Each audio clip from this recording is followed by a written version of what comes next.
Il est tout juste 18 h, l'heure d'une nouvelle édition présentée par l'essentiel de la rédaction. Nous sommes le mardi 3 septembre.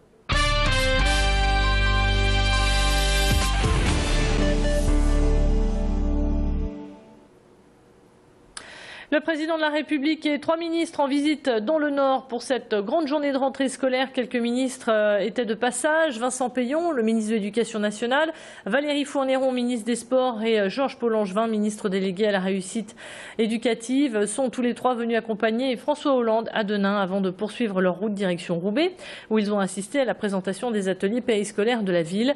Roubaix fait partie des villes qui ont accepté la semaine à 4 jours et demi. Vincent Peillon a répondu aux questions de la presse. Il est notamment revenu sur les moyens mis en place par le gouvernement pour cette rentrée. Nous avons mis les moyens, le président de la République l'a rappelé ce matin, la Caisse nationale d'allocation familiale aussi, pour faire en sorte que ces activités soient gratuites. Il faut faire en sorte qu'elles soient gratuites. Et en tout cas, pour tous ceux qui ont le moins de moyens. On verra la généralisation après. On ne peut pas exclure des enfants qui en auraient besoin, alors même que nous, l'État, donc c'est la collectivité nationale et la Caisse d'allocation familiale a prévu, comme vous le savez, pour les villes les plus pauvres, 90 € pour l'État, 50 pour la Caisse d'allocation familiale, ça fait 140 €. Finalement, nous donnons du meilleur temps scolaire et nous donnons, vous l'avez vu les uns et les autres, des activités périéducatives aux enfants, ceux qui n'en avaient pas. Donc il ne faut pas créer de nouvelles barrières, alors même qu'on a prévu les financements. Après 2 mois de vacances, les enfants ont donc repris le chemin de l'école, non sans verser quelques larmes. Ce matin, Martine Aubry est venue rencontrer les parents, enfants et équipes enseignantes de l'école Bichat-Ytré à Lille. Une rentrée importante pour la maire de Lille qui s'est réjouie des ouvertures de classe pour cette année. Sur 50 circonscriptions que compte le département, 4 sont dotées de maîtres supplémentaires à temps plein. Pour les enfants, certains ont été ravis de retrouver le banc de l'école et leurs camarades de classe, d'autres un peu moins. Voyez leur réaction au micro de Macha Grunessen. Est-ce que tu es contente que ce soit la rentrée? Non. J'aime bien l'école, j'aime bien apprendre des choses pour comme ça, quand je serai grande, ça sera facile pour retrouver mes copines. J'aime pas trop l'école. Non. Ah bon? Et t'aimes pas retrouver tes copains? Si, mais j'aime pas travailler. C'est super, on apprend des nouvelles choses, des mathématiques et c'est bien l'école parce qu'on apprend plein de nouvelles choses. Dans le reste de l'actualité, à Lomme, un homme a été abattu de 2 coups de feu. Âgé d'une quarantaine d'années, l'homme se promenait cet après-midi dans une courée de l'avenue de Dunkerque quand une personne a ouvert le feu. Le ou les suspects sont actuellement en fuite et activement recherchés par la police.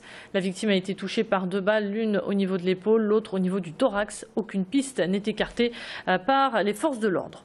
L'autre actualité phare, c'est l'effondrement d'un balcon à Lille, rue Jeanne d'Arc. Hier soir, lors d'un anniversaire, une dizaine de personnes a fait une chute de plus de 4 mètres. Le balcon sur lequel ces personnes se trouvaient s'est effondré. De nombreux personnels médicaux ont été mobilisés sur les lieux. Bilan, 14 blessés.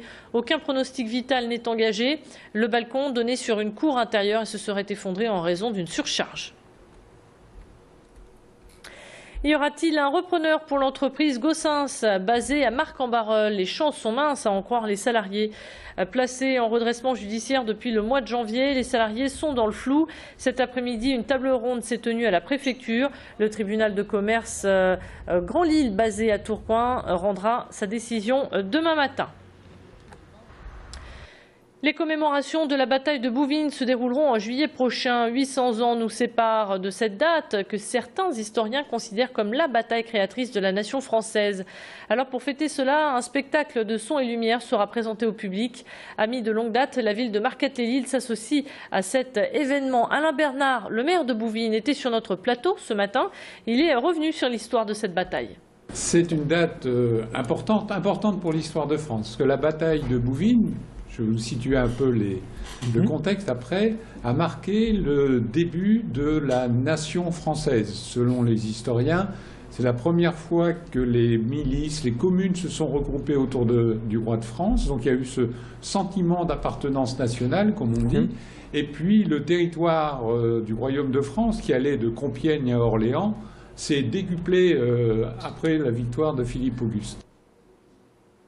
Et on termine ce flash avec la page consacrée au cinéma. Le Grand Départ sort ce mercredi dans les salles obscures. C'est la première réalisation au cinéma de Nicolas Mercier avec Zoé Félix, Jérémy Elkaïm ou encore Eddie Mitchell. L'histoire raconte la vie d'un jeune homme de 30 ans qui doit faire face à la maladie neurodégénérative de son père et à la forte personnalité de son frère. Adélaïde Bollard a rencontré pour nous Zoé Félix. Famille, les rapports de filiation, de fraternité, évidemment la maladie, ça va aussi avec, ça fait vraiment partie de la vie. Mais je trouve que d'en parler comme ça d'une manière avec du recul et un regard personnel, c'est toujours plus émouvant que d'espèces de gros déballages. On ressent, et je trouve qu'on ressent beaucoup d'émotions et qu'on rit aussi, on arrive à être aussi dans la dérision par rapport à ça, mais c'est toujours sur le fil, c'est jamais, on pleure jamais à grosses larmes, comme on rit jamais aux éclats. Et donc voilà, on est vraiment dans l'univers de Nicolas. Je m'appelle Romain Gauthier et dans ma vie professionnelle, ça va plutôt bien. Pour le reste, c'est un peu plus compliqué. T'es pas encore prêt? Mon frère, c'est une énigme.